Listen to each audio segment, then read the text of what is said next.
I am walking, I am running, I am talking, we are talking, they are talking, they were dancing.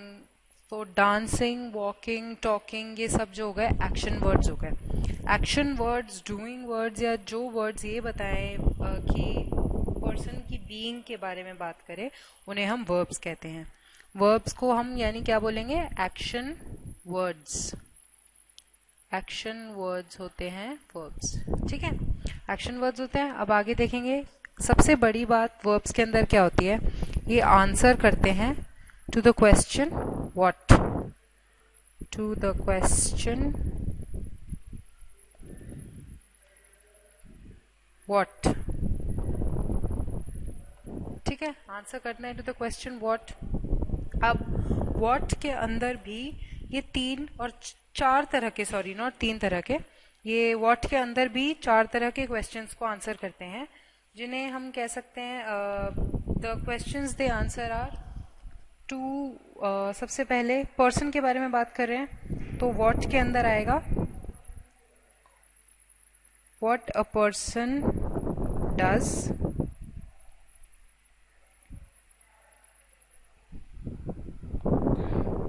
what a person is,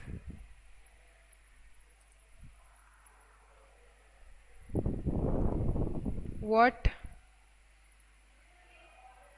happened to the person,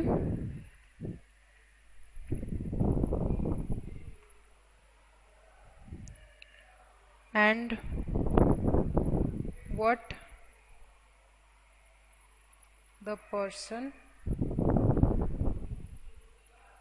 does. Sorry, ये does वाला दो बार repeat हो गया. बाकी ये चार questions होते हैं व्हाट के अंदर जो ये आंसर करता है. ठीक है, अब आगे देखते हैं.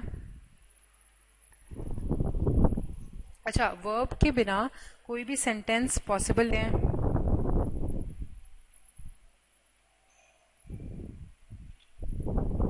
मोहन सिंग्स, और इसे हाईलाइट कर देते हैं.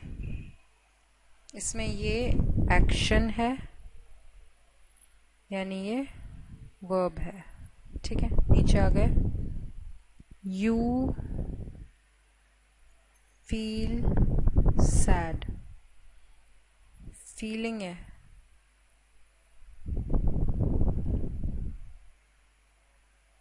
Verb. Rama was a noble king.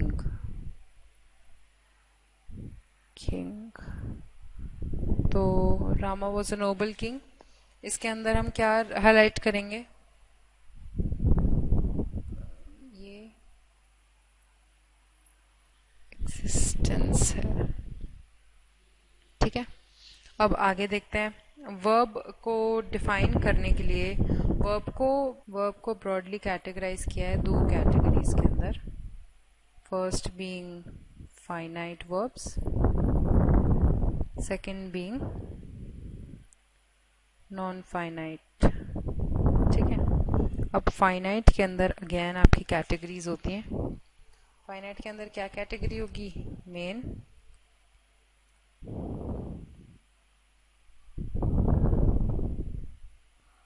और ऑक्सिलरी. ठीक है, नॉन फाइनाइट के अंदर आपकी क्या कैटेगरीज होती हैं,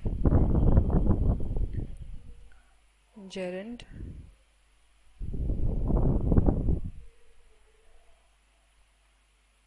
पार्टिसिपल,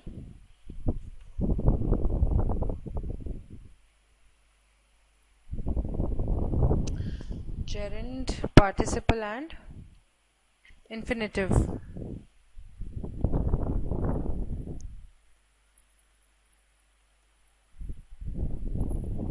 अब ये पूरा पता होने से पहले आपको ये पता होना चाहिए कि सब्जेक्ट और प्रेडिकेट क्या है. ठीक है, सब्जेक्ट और प्रेडिकेट क्या है, क्योंकि आगे जाकर आपके हर सेंटेंस को सब्जेक्ट और प्रेडिकेट के अंदर आपको क्लासिफाई करना पड़ेगा और उसी से हम आगे उसको वर्ब और ऑब्जेक्ट और नंबर ऑफ ऑब्जेक्ट्स उसके अंदर क्लासिफाई कर सकते हैं. सो सब्जेक्ट एंड प्रेडिकेट, किसी भी हर सेंटेंस में सब्जेक्ट होता है और प्रेडिकेट होता है, ठीक है। अगर बिना सब्जेक्ट और प्रेडिकेट की प्रेजेंस के आप कोई क्वेश्चन करने की कोशिश कर रहे हो या आपको लगता है कि किसी भी सेंटेंस में सब्जेक्ट और प्रेडिकेट नहीं होता, तो ये बहुत बड़ी गलती है। सब्जेक्ट और प्रेडिकेट हर क्वेश्चन, हर स्टेटमेंट में, हर सेंटेंस में होता है। हर सेंटेंस किसी न किसी के बारे में बात तो करेगा ही, तो वो सब्जेक्ट हो जाएगा, और जिसके बारे में बात करेगा घूम फिर के, वो ऑब्जेक्ट हो जाएगा, और जो बात कर रहा है, जो एक्शन है, जो कर रहा है, एक्शन वर्ड है, वो आपका वर्ब हो जाएगा। Let's have a look at some examples. First being my father trusts me. अच्छा, my father is the subject, trusts is the verb, and again I am being talked about, so I am the object, right? Subject, verb and object. Subject predicate वो होता है जो किसी भी sentence के अंदर, sentence को भी डिफरेंट फॉर्म्स के अंदर डिवाइड किया जा सकता है। सब्जेक्ट, प्रेडिकेट, और प्रेडिकेट के डिफरेंट फॉर्म्स होते हैं। वर्ब होता है, ऑब्जेक्ट होता है। ऑब्जेक्ट में भी दो तरह के ऑब्जेक्ट होते हैं, इनडायरेक्ट होता है और डायरेक्ट होता है। इनडायरेक्ट को पर्सन बोलते हैं, डायरेक्ट को थिंग बोलते हैं। पर्सन यानी कि व्यक्ति और डायरेक्ट थिंग यानी कि वस्तु, ठीक है। अब आगे देखते हैं। Let's take a look at few examples where we can differentiate subject and predicate only, not taking in consideration the object or the verb, right? We'll just learn about subject and predicate as of now. Subject and predicate. Let's take up few examples. I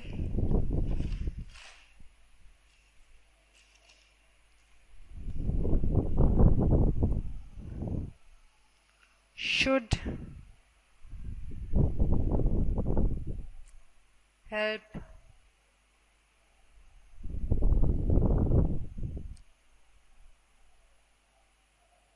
my mother, right?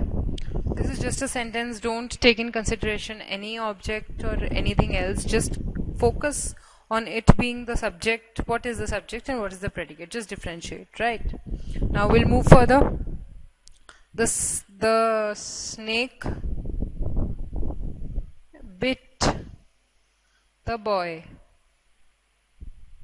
So here the snake is the subject, bit the boy is the object, no, predicate, sorry. अब आगे चलते हैं. We should help the poor. We should is the subject because we and should is being talked about. Sorry, we should help the poor, right? Here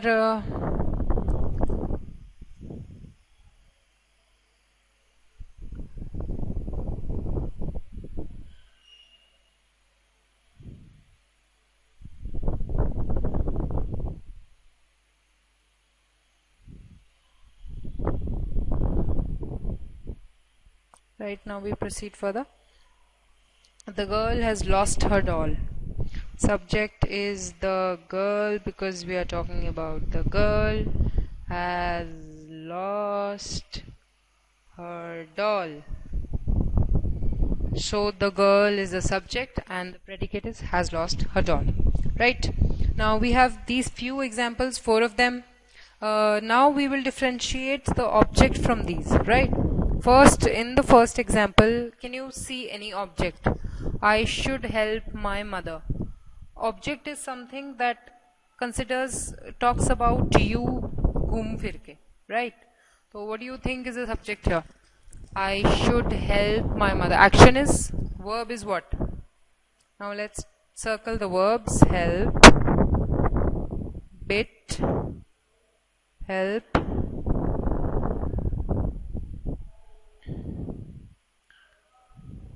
has lost. Since we are classifying the whole sentence, so we'll take the bigger things, right? Fear the boy, the poor, her doll, my mother, these are all objects. and these are all verbs. So for better understanding, LHS verbs, RHS objects, and here we are. Right, अब आगे चलते हैं. आगे चलेंगे हम, आगे पढ़ेंगे direct और इनडायरेक्ट ऑब्जेक्ट के बारे में. ठीक है, डायरेक्ट और इनडायरेक्ट ऑब्जेक्ट क्या होता है? डायरेक्ट आपका बात करता है थिंग के बारे में, जिसे हम क्या कहते हैं? वस्तु. और इनडायरेक्ट बात करता है व्यक्ति के बारे में, जिसे हम क्या कहते हैं? पर्सन. आगे ये इनडायरेक्ट और डायरेक्ट यूज करके हम पूरा का पूरा वर्ब्स डिफाइन करेंगे. और ये आपके नॉन फाइनाइट के अंदर बहुत ज़्यादा आते हैं. ठीक है, अब आगे चलते हैं. Let's move on to main verbs. They are of two types: transitive and intransitive. Transitive has meaning of sentence, answers to what or whom.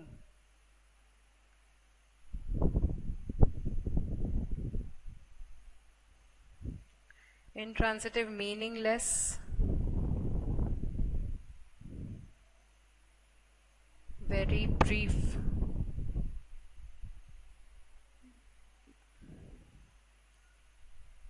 Make sense and then do not answer to what or right. अब आपके intransitive के अंदर आप बोलोगे कि यहाँ पर मैंने मीनिंगलेस बोला, आगे वेरी ब्रीफ बोल दिया, इसका क्या रिलेशन है, क्या है ये, कैसे है, कुछ समझ नहीं आया, क्या बात हो रही है यहाँ पर. ठीक है, तो इसे हम अच्छे से समझने के लिए क्या करेंगे? इनट्रांजिटिव वो सेंटेंसेस होते हैं जो कंप्लीट सेंस बनाते हैं but without the use of any object. तो हम इसको यहाँ पे ये भी बोल सकते हैं कि do not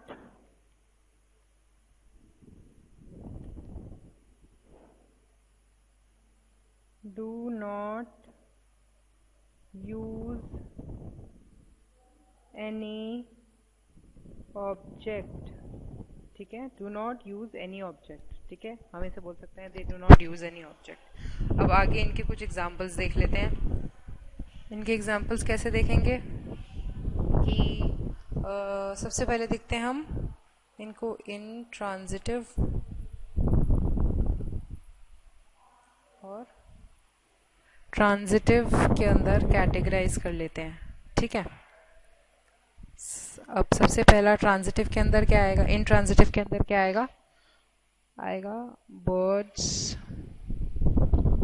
fly,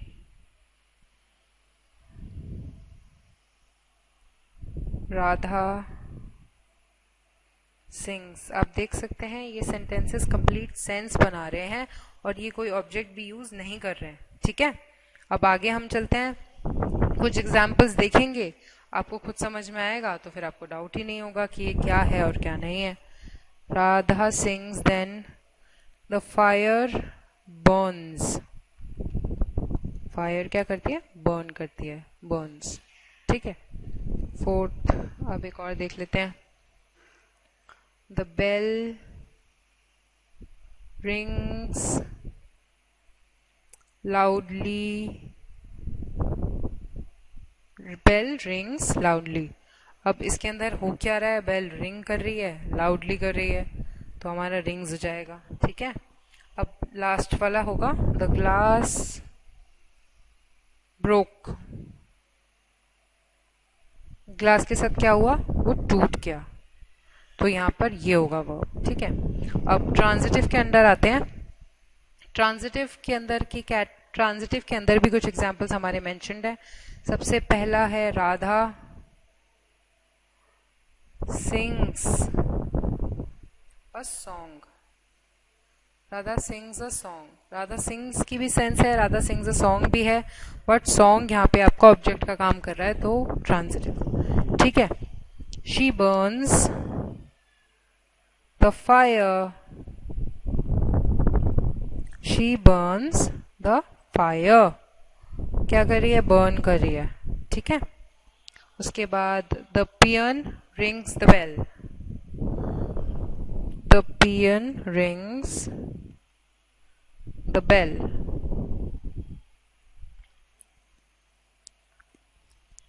peon rings the bell, उसके बाद he broke the glass, he broke the glass.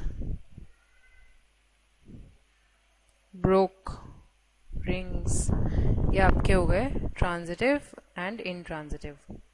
इसके अंदर जो इसमें है ये है विद ऑब्जेक्ट, ये है विदाउट ऑब्जेक्ट।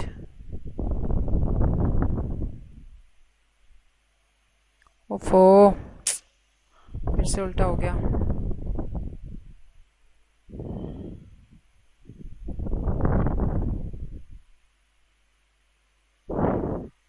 अब आगे देखते हैं, इनके अंदर ऑब्जेक्ट है क्या, तो ये विदाउट ऑब्जेक्ट आएंगे, ये विद ऑब्जेक्ट आएंगे। ठीक है, अब आगे ट्रांजिटिव की भी कुछ कैटेगरीज होती हैं, स्पेसिफिकली 3। ठीक है, transitive is broadly classified into 3 categories: with 1 object, with 2 object, with object and complement, where complement means necessary for sentence। ठीक है, अब आगे इसके अंदर विद 1 ऑब्जेक्ट में हम कुछ एग्जांपल्स देखते हैं।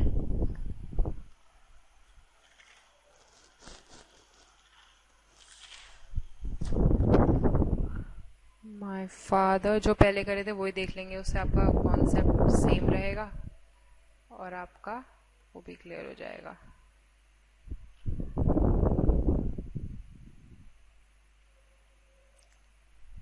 ये है आपका सब्जेक्ट,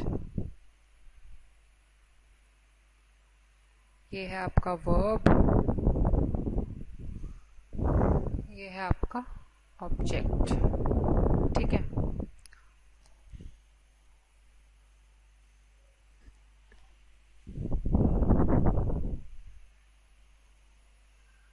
अब आगे देखेंगे।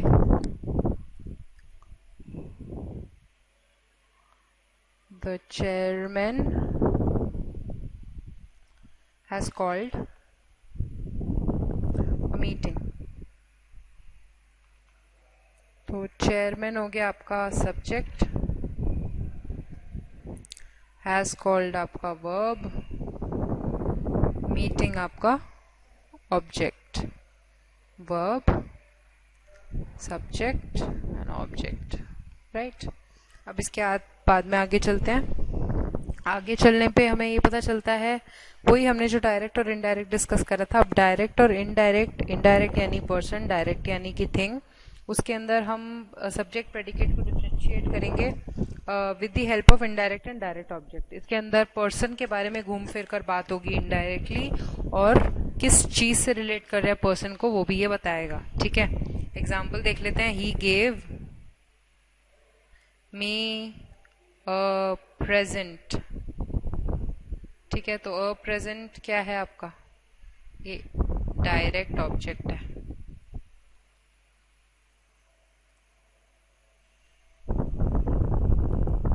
ये क्या हो गया? Verb.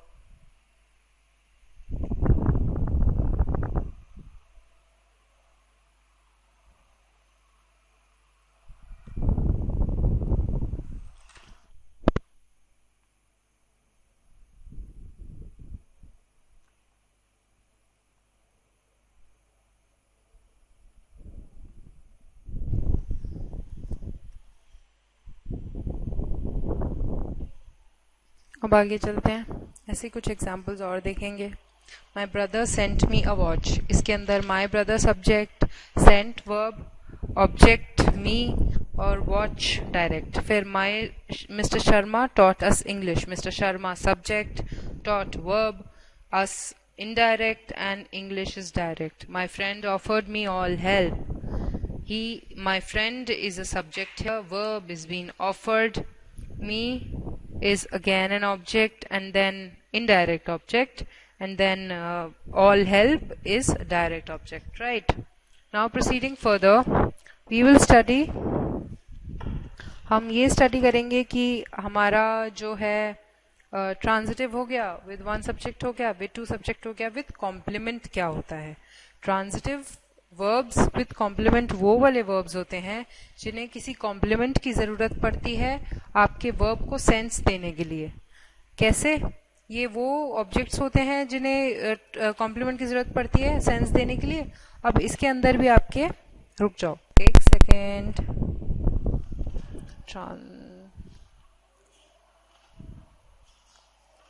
Complement they are the ones with complement. हाँ, इसके अंदर आपको कुछ ना कुछ कॉम्प्लीमेंट नेसेसरी है, चाहिए ही चाहिए आपके, अगर सेंटेंस को आपको सेंस देनी है।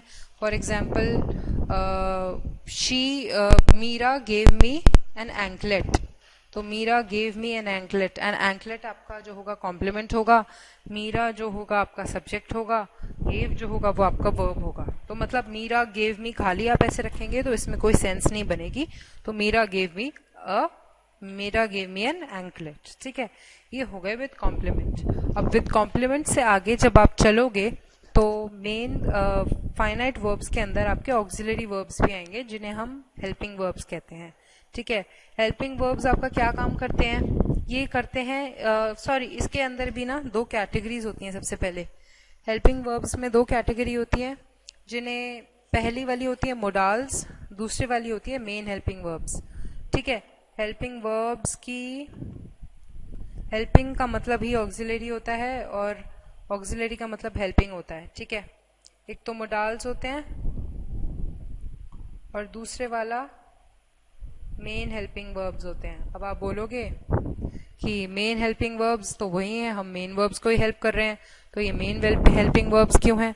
अब इसके अंदर क्या होगा, मेन हेल्पिंग वर्ब्स के अंदर ना कुछ वर्ड्स आ जाएंगे आपके, जैसे is, am, are, was, were, here नहीं, हैव, हैज, एटसेट्रा। डू भी डाल दो, डू, डज, लिमिटेड है ये बहुत। यही होता है, ये मेन हेल्पिंग वर्ब्स होते हैं। ये ऐसे वर्ब्स होते हैं जो आपके सेंटेंस की फॉर्मेशन में हेल्प करते हैं, सेंटेंस की कंप्लीशन में हेल्प करते हैं और सेंटेंस को सेंस देने में हेल्प करते हैं।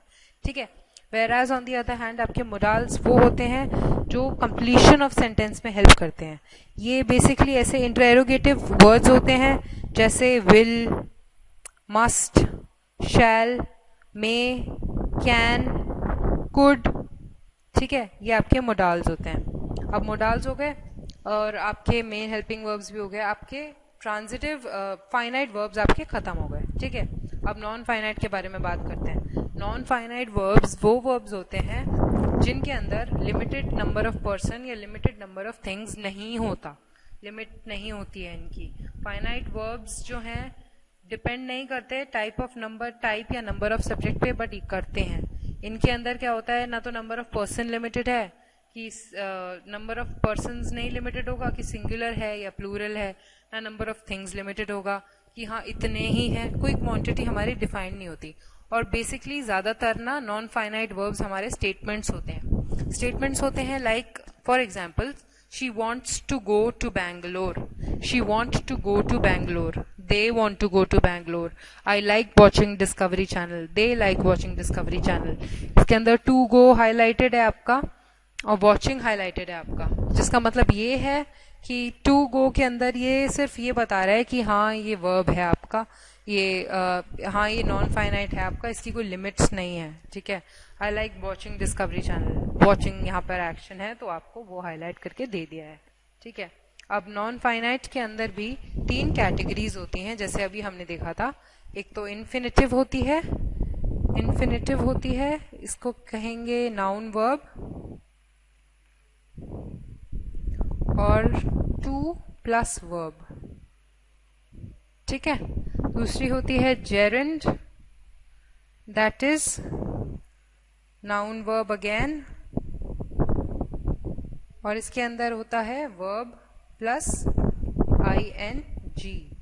अब थर्ड वाली होती है पार्टिसिपल. पार्टिसिपल क्या होता है? पार्टिसिपल टेंस से डील करता है. आपने जब भी पार्टिसिपल के बारे में पढ़ा होगा कहीं ना कहीं टेंसेस के अंदर ही पढ़ा होगा, वरना नहीं पढ़ा होगा. ये क्या होते हैं? ये नाउन वर्ब तो होते ही होते हैं, एडजेक्टिव्स भी होते हैं. बेसिकली इन्हें नाउन एडजेक्टिव कहते हैं. ठीक है. वर्ब तो ये है ही है. ठीक है. अब इसके अंदर क्या होते हैं? इसके अंदर भी कुछ कैटेगरीज होती हैं जो कि हम अभी देखेंगे. सबसे पहले आ जाते हैं यहाँ पर.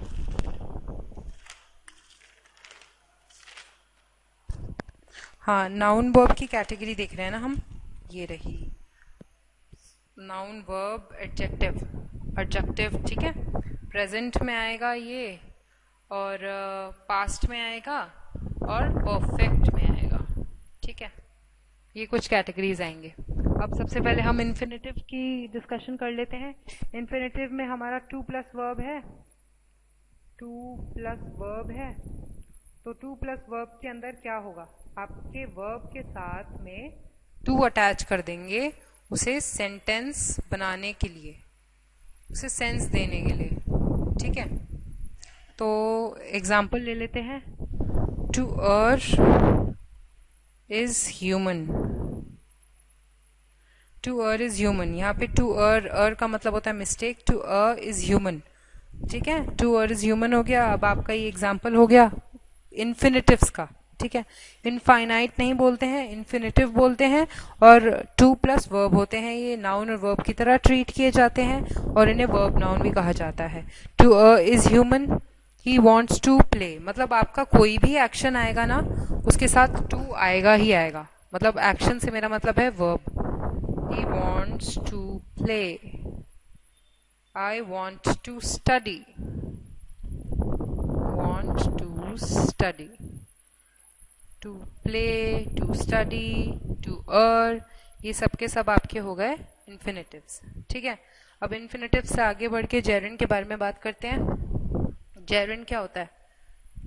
जेरेंड आपका आता है वर्ब प्लस ing. वर्ब के साथ आपके ing लग जाएगा. इसके अंदर क्या होगा? Watching, dancing, smoking, cooking, swimming, just ing words. और इन एग्जाम्पल्स के अंदर क्या होगा कि ये मतलब कहीं पे भी सकते हैं, नाउन वर्ब की तरह ट्रीट करे जाते हैं. इनको भी वर्ब नाउन कहते हैं. जैसे एग्जाम्पल्स में walking is a good exercise. Walking is a good exercise. Is a good exercise. Right. Walking. Then smoking is injurious to health. Smoking is injurious to health. क्या इंजूरियस है? Smoking. तो smoking को highlight कर देते हैं. I learned swimming. तो हम यहाँ पर स्विमिंग को हाईलाइट कर देते हैं. All these words, swimming, smoking and walking, these are the gerunds. Gerund verbs हैं ये. और जेरेंड क्या होते हैं? नाउन वर्ब्स होते हैं जिनके अंदर ing यूज करके सेंटेंस में यूज करा जाता है. ठीक है. अब आगे आपका थर्ड फॉर्म रह गया है नॉन फाइनाइट्स का, वो है पार्टिसिपल. पार्टिसिपल के अंदर क्या होता है? ये ना वो वर्ब होते हैं जो वर्ब और एडजेक्टिव दोनों की तरह से वर्क करते हैं, वर्ब और एडजेक्टिव। और आप आगे अभी पूछोगे कि मैंने नाउन वर्ब क्यों कहा था, हर वर्ब के अंदर नाउन तो आता ही है, ठीक है, नाउन वर्ब प्लस एडजेक्टिव हो गए ये। अब आगे चलेंगे, इनकी भी 3 फॉर्म्स होती हैं, 3 फॉर्म्स या 3 टाइप्स, आप कुछ भी बोल सकते हो। अब सबसे पहली आपकी हो गई प्रेजेंट पार्टिसिपल। प्रेजेंट पार्टिसिपल, अब इसके अंदर वर्ब के साथ आईएनजी लगाना है, बस वर्ब के साथ आपका लग गया आईएनजी और लो जी, ये तो हो गया। ये आपके बारे, ये क्या बताते हैं, ये एक्शन के बारे में सब कुछ, ये सब एक्शन के बारे में ही बताएंगे। ये बताते हैं कि एक्शन जो है ना इनकम्प्लीट है, इनकम्प्लीट एक्शन बताते हैं ये। इसका एग्जांपल ले देते हैं, hearing the noise we came into the room, ठीक है। अब हियरिंग ले लिया आपने, यहाँ पे हियरिंग आपका है, वर्ब प्लस आईएनजी है, वर्ब हियर है और आईएनजी लगा दिया, हियरिंग हो गया। The noise we came into the room, अब ये प्रेजेंट पार्टिसिपल है, इसके अंदर ये सब हुआ, शोज एन एक्शन और इनकम्प्लीट एक्शन, या तो ये एक्शन बताएगा या ये इनकम्प्लीट एक्शन बताएगा। अब इस वाले के अंदर इसने एक्शन हुआ और एक्शन ले लिया, ठीक है। अब नीचे वाले के अंदर एक्शन इनकम्प्लीट है, thinking all is well she went to bed, thinking all is well she went to bed. Now further we are talking about past participles. Past participle deal with having plus verb. Past participle deal करते हैं having plus verb के साथ, having plus verb के साथ, ठीक है। अब आप past participle में नीचे आओ, driven by poverty, पहले एग्जाम्पल देखो उसके बाद बताती हूँ।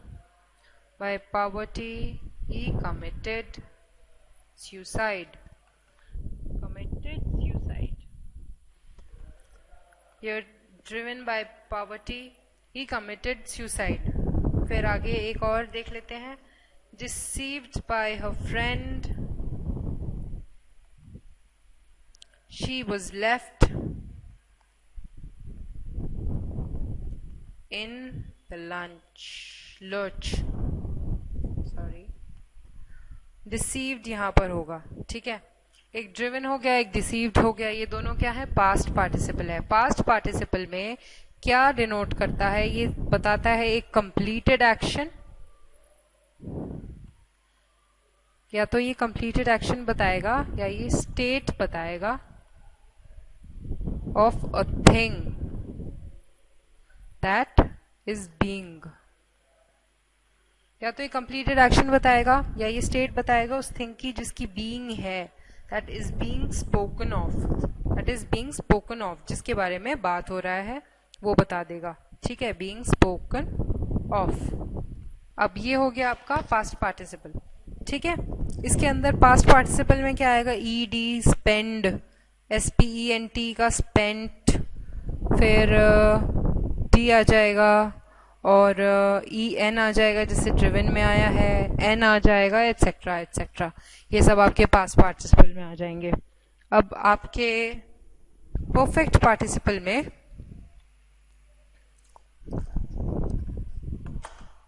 आपके परफेक्ट पार्टिसिपल के अंदर परफेक्ट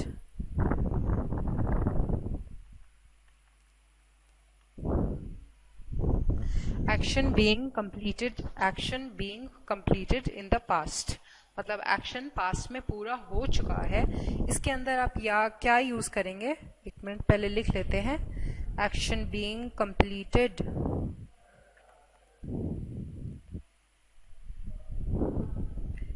इन पास्ट, इसके अंदर हम यूज करेंगे हैविंग प्लस वर्ब, यानी having done with it,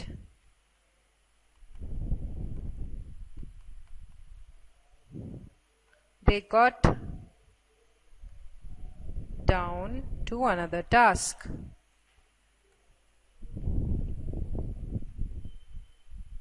ये आपका हैविंग डन आपका यहाँ पर आ गया परफेक्ट पार्टिसिपल, और ये थे हमारे verbs. That's all for today. Thank you.